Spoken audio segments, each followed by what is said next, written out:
Hello friends, welcome back to my channel. दोस्तों, मेरा channel में आपका बहुत बहुत स्वागत है। तो दोस्तों, आज हम लोग मैकेनिकल ऑब्जेक्टिव क्वेश्चन का इंजीनियरिंग मैकेनिक्स का क्वेश्चन नंबर 6 को सॉल्व करेंगे। तो देखते हैं क्वेश्चन नंबर 6 क्या है। ठीक है, तो क्वेश्चन नंबर 6 क्या है उसको देखते हैं। Which of the following is not considered as external load. ठीक है, तो क्वेश्चन में क्या पूछ रहा है कि इनमें से जो भी ऑप्शन दिया हुआ है कौन सा जो है एक्सटर्नल लोड कंसीडर नहीं करता है। ठीक है, ऑप्शन ए देखते हैं क्या है, those arising from environment.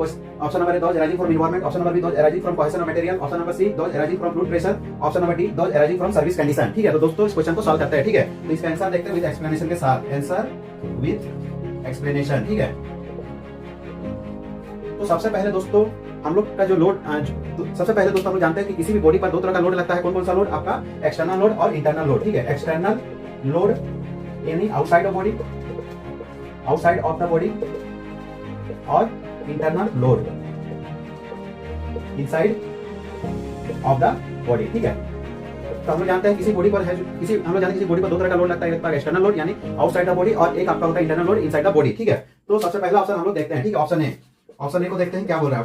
Option A बोला दोज अराइजिंग फ्रॉम एनवायरनमेंट। ठीक है, पहला क्या option, those arising from environment. इसका मतलब क्या दोस्तों कि एनवायरनमेंट के चेंज की वजह से जो भी आपका लोड इंड्यूस हो रहा है। ठीक है, मान लीजिए आपका विंड जो है सडनली फ्लो जो है इंक्रीज हो जाता है, तो किसी बॉडी पे अगर आपका बिल्डिंग है, बिल्डिंग के ऊपर में क्या होगा, आपका एक्सटर्नली जो है लोड अप्लाई करेगा, क्योंकि विंड जो है आपका एक्सटर्नल बाहर से आ रहा है। ठीक है, उसी तरह अर्थक्वेक क्या दोस्तों, अर्थक्वेक भी आपका जो है एक्सटर्नल लोड है। एक्सटर्नल अर्थक्वेक भी क्या होता है, एनवायरनमेंट में सडनली चेंज हो जाता है, तब आपका अर्थक्वेक आता है। तो ये भी आपका क्या है, एक्सटर्नल लोड है।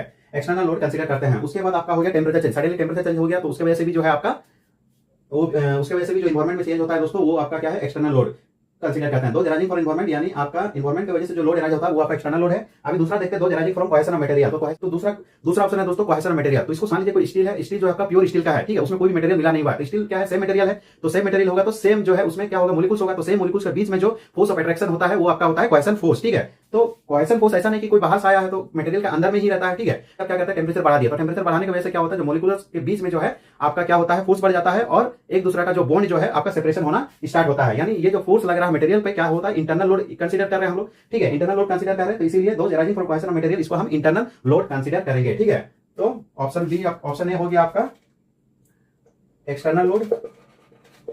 ऑप्शन बी देखते हैं दोस्तों। अभी ऑप्शन बी जो है आपका क्या है, cohesion of material, cohesion force of material. ठीक है, तो ये हो जाएगा आपका इंटरनल लोड। इंटरनल लोड इसलिए हो जाएगा क्योंकि आपका मटेरियल अगर सेम मटेरियल है तो उनके बीच में जो मोलिक्यूल्स होगा वो भी सेम होगा, तो सेम मोलिक्यूल्स के बीच में क्या होगा, आपका सेम मोलिक्यूल्स के बीच में क्या होता है, कोहेशन फोर्स लगता है। ठीक है, तो इसीलिए कोहेशन फोर्स लग रहा है, तो इसका मतलब क्या है कि मटेरियल का बाहर से कोई जो फोर्स नहीं आ रहा है, इंटरनल मटेरियल के अंदर में ही जो है वो आपका लोड कोहेशन की वजह से जो है लोड इंड्यूस हो रहा है। इसमें क्या होगा, आपका इंटरनल लोड जो होगा कंसीडर करते हैं हम लोग इसमें ऑप्शन बी को। ठीक है, तो इसका सही आंसर हो जाएगा, क्वेश्चन से इसका सही आंसर हो जाएगा ऑप्शन बी। ठीक है, तो ऑप्शन बी इज करेक्ट। ठीक है।